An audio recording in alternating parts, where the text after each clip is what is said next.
Man, Invincible is just so good this year, and it's honestly the best show out right now, undebatable. Nigga, I said undebatable. Invincible, the GOAT right now. Invincible is peak storytelling. Dare I say, Invincible is one of the best pieces of fiction there is today. And today, I'm gonna dive into the best show out right now, Invincible. Frequency blocked. Mask on my face when we run in your place, and we need every combination to the safe. And then if you corroborate, everyone say got a Spanish bitch, yeah, she love giving me face. I say, little bitch, do you like how this shit tastes? She said, uno, dos, tres, cuatro, cinco, and say, tryna figure out how I'm gonna get on my deal. I'm a bad boy, I'm reverend, I feel like I'm Mace. We're just gonna talk about the best events this season here, cause I just gotta nerd out, you know. Mark training, getting hella stronger, and pretty much being strong enough to beat anybody on Earth.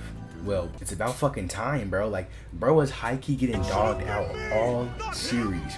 So it's about time we added some dubs to his resume. Can't say the same about sorry-ass Immortal, though. I mean, what the fuck does bro even do besides cracking a girl 1/1,000,000th his age? The big part of the early episodes of Invincible were it tackling redemption. Like, can somebody be redeemed for all the things they've done, no matter how vile? I miss my wife. That's fucking deep. I know there's a lot of discourse about this, but I've got to be honest here. Yes, it's a variation of logic versus empathy, the debate we've seen since the beginning of time, and logic is usually portrayed as bad, and I mean, just look at the last good movies Marvel made. That's literally what they were tackling with Thanos. But if I'm being honest, this really isn't logic versus empathy. This is liar versus hypocrite. You gotta choose the lesser of the two evils, and I chose liar. Because Cecil, yeah, he lied to Mark. Yeah, I mean, you gotta have a contingency plan for the strongest nigga on Earth.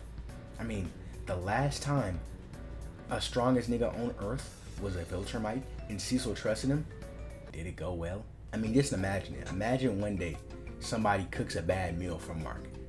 What if he decides he's gonna pull a Homelander, you know? He did in literally every other universe. And Mark's whole argument to Cecil's precautions against him are pretty much just, nah, just trust me, bro. Cause like I said, last time he trusted a Viltrumite, things didn't go that well and thousands of people died. So of course, Cecil, what the fuck are you doing, dog? This is just dumb.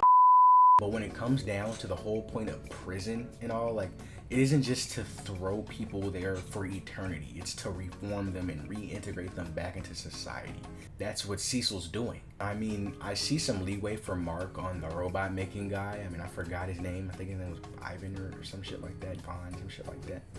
But Darkwing is literally just doing what Invincible swore he was gonna do. Swore he was gonna do at the end of the season.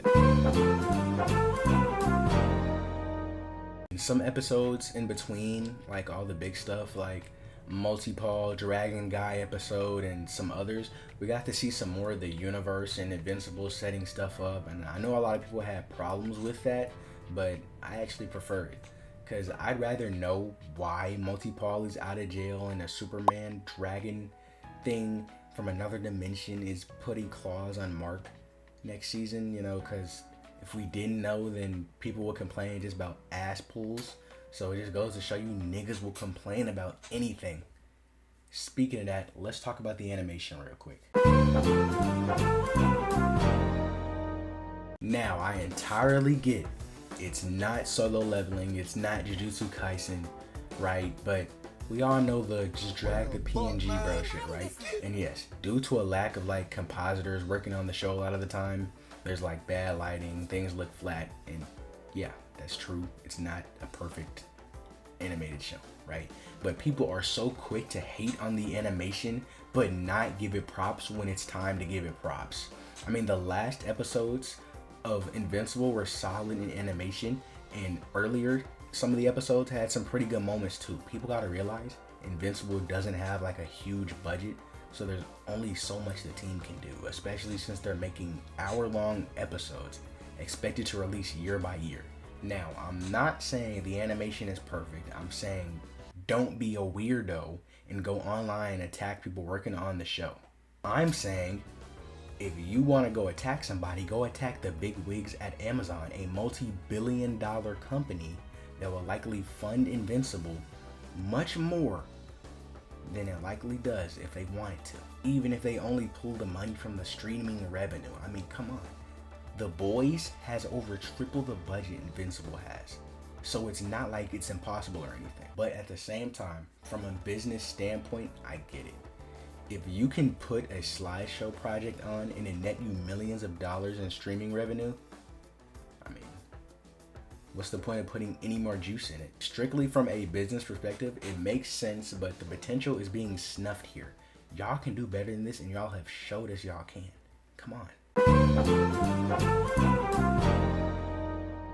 Powerplex was a crazy complex villain. Like, I just wasn't expecting him, right? Because I'm a show-only guy, so I've never read the comics. Don't spoil. But seeing his tragic story, just, wow. Like, him being obsessed with Invincible, growing to hate him so much just because of what happened with his family. And then Mark just wanted to help him because he figured out his backstory and stuff. And he just really wants to help dude and help him get better. And, I mean, it's just so deep.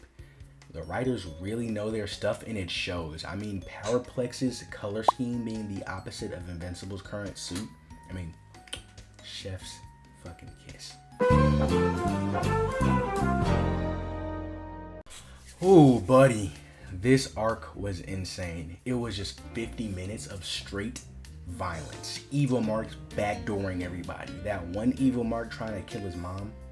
Again? What? We're flying to Philadelphia! Oh, hell no! Everything was just perfect. Seeing everyone struggle against fighting Mark, and then Mark literally having to see what his own actions are causing. I mean, it's just cinema. Though I'm not gonna lie, that shit hurt when my nigga Rex died, bruh. He became my favorite character so fast, and that shit was just, man.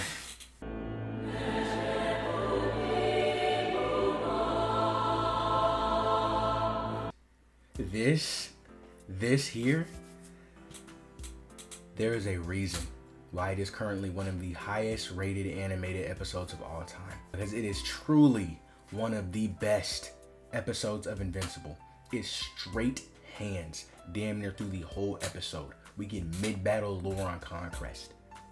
Conquest. I can't fucking talk today. This nigga is just deranged. I mean, this nigga was probably the diddler on Viltrum. You know he just had to be.